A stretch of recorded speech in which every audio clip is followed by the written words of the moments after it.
casharkeena wuxuu ka hadlayaa caawa qalabka loo yaqaan PPE ama Personal Protective Equipment.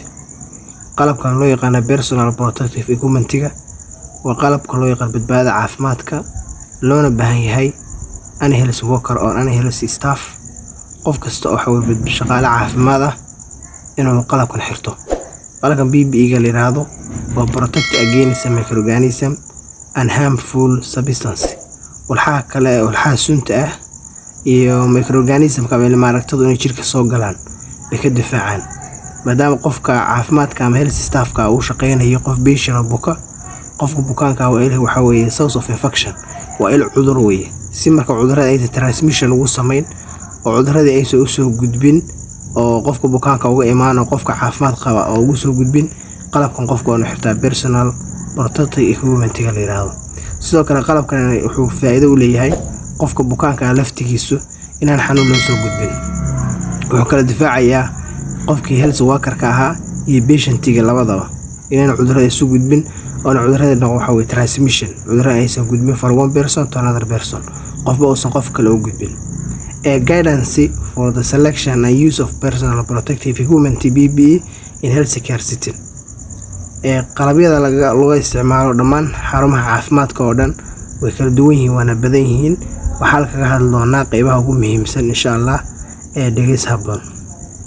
topics-ka ama ciwaanada aan kaga hadli doono PPE-ga intaan ku dhex jirno waa Personal Protective Equipment-ga qalabyada aragno mid walba magaciisi, types of PPE used in healthcare setting, qaybaha qalabka badbaadada caafimaadka ee xarumaha caafimaadka lagu isticmaalo, key point about the PPE iyo xogo yar oo ku saleysan waxyaabaha loo baahan yahay marka PPE-ga la xiranayo iyo marka la bixinayo intaba.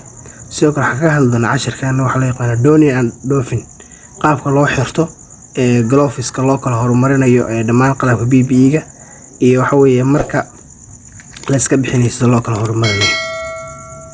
Personal Protective Equipment-ga definition waxa lagu qeexi karaa specialized clothing or equipment worn by an employee for protection against infectious material. Specialized clothing waa dhar khaas ah oo gooni ah oo equipment worn ama qalab gooni ah la xiranayo by an employee kaasoo xiranayo qof kasta oo shaqaale ah for protection si uu isaga difaaco against infectious material inay cudurrada u soo gudbaan oo uga soo gudbaan walxaha qofka patient-ka loogu shaqeynayo iyo patient-ka laftigiisaba. waxyaabaha infectious-ka waxa ka mid ah blood infection, dhiig inay soo gudbo oo kale, salifada candufada inay soo gudubto oo ada discharge ama dhicaanada kale bukaanka ka imaanayeen cudurrada soo gudbiyaan. qofku wuxuu xiranaya maxay qalabka loo yaqaan PPE ama Personal Protective Equipment.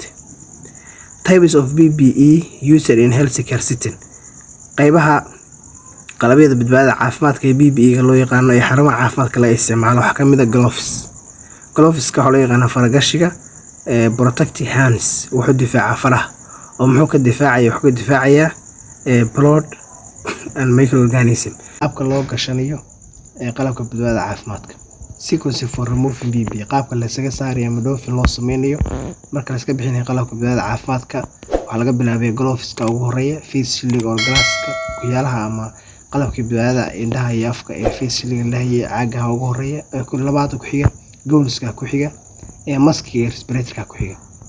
Where to remove PPE-ga marka waxa weeye la iska bixinayo xagee baa la dhigaya ama xagee baa lagu tuuraya. Other doorway before the leaving the patient room or enter room. waxa la qofka qolka patient-ka uu joogo waxa weeye waa leedahay recycle bin ama meel qashinka lagu guro oo qashin meeshaas lagu rido. Remove the respirator outside of the room after the door has been closed. laakiin waxa laga soo reebay qalabka respirator-ka la yiraahdo oo aan ka difaacay cudurrada respiratory disease difaacay face mask-ki ama respirator-ki. isaga waxa la rabaa qolka bukaanku joogo marka dibadda uga soo baxay ina marka dustbin-ka dibadda ay la ku ridid baa la rabaa. Ensure that the hand hygiene facilities are available at the point needed. waxa loo baahan in laga helo meel kasta oo xarunta caafimaadka ka mid ah hand hygiene facility, qalabka faradhaqa in laga helo waa la rabaa. ay ka mid yihiin alcohol faraha la marsado ka mid tahay. How to remove donning, sidee baa la isaga saarayaa ama qaabka la isaga saarayay qalabka badbaadada caafimaadka. Gloveska ugu horeeya waa aragtaan, gloves marka iska bixiyo waxa ku xiga goggleska iyo shields-ki face shieldki oo kiindaha ahaa difaacay iyo kuloli baa la iska saaraya gowniski baa ku xiga face mask iyo respirator ugu dambeeya thanks for all aad baa mahadsantihiin. Assalaamu calaykum waraxmatullaahi wabarakaatuh.